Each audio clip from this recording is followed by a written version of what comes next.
Hello peeps, I'm in the plant room, that's why I'm pink.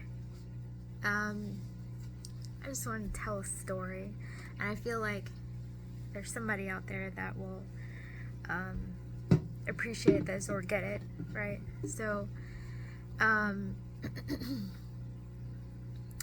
you know, as designers, we get critiqued really hard sometimes. Really,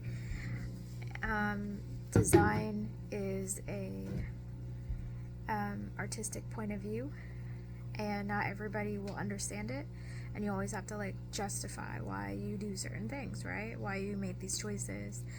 In native plant design, it's that much harder because there is rhyme and reason for the plants that you choose, because those plants exist in certain types of plant communities, and which plants we put together can be very important.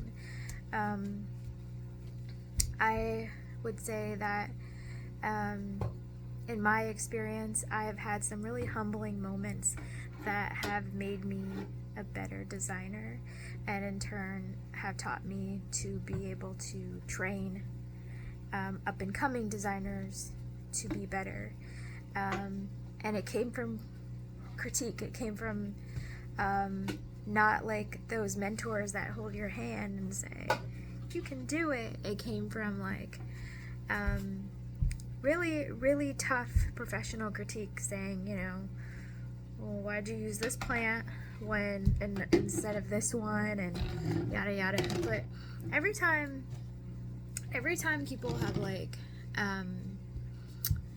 given me constructive criticism, I have like taken it,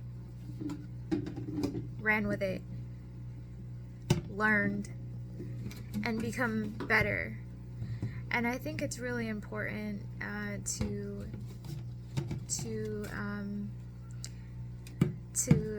take those moments as learning moments.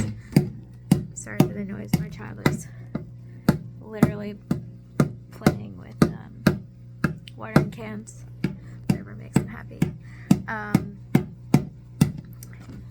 Those moments, you know, they become learning moments, right? So I can't tell you who did it, and I can't tell you which departments or agencies or whatever were involved, but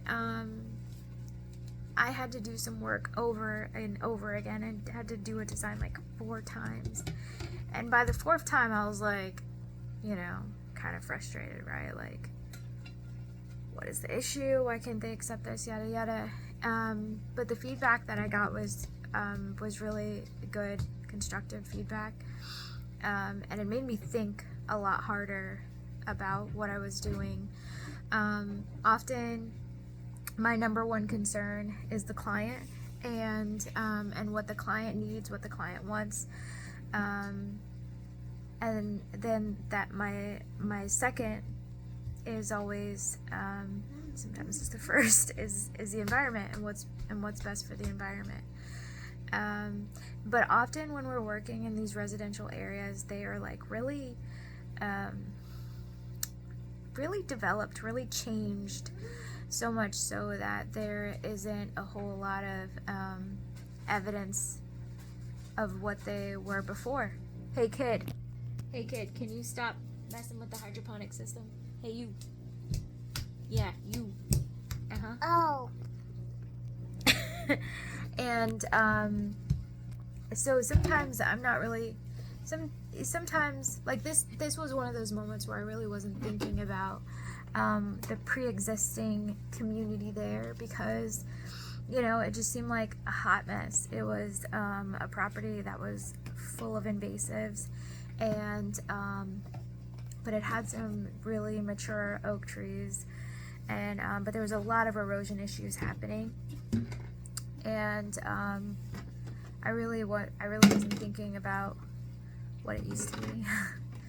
And when I was critiqued really hard about what that area used to be, it really made a difference in my perspective of how I looked at it.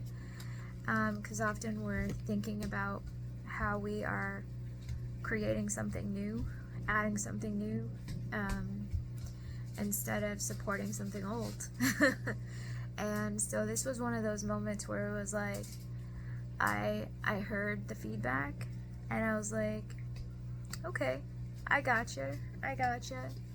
And I went out into the woods, because that's how we learn, right? At Native Plant People, we learn by seeing what's occurring naturally.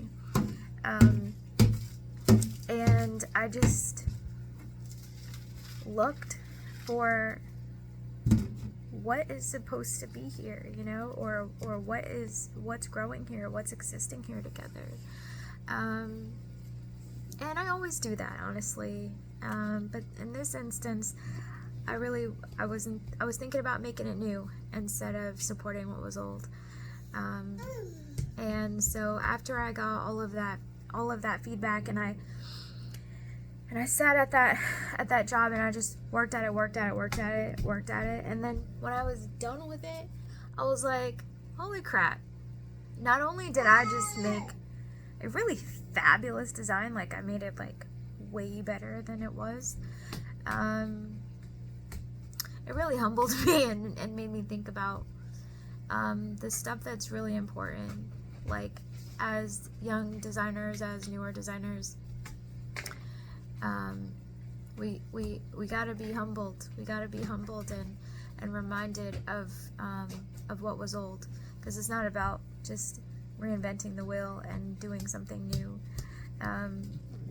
It's about supporting habitat, and those relationships are long established, long before we were designing.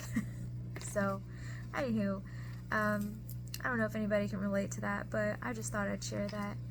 And if you're a landscape designer out there, or you're a habitat designer, keep letting nature take you on this journey, because it's amazing, and we always find something that motivates us, and in turn we motivate others.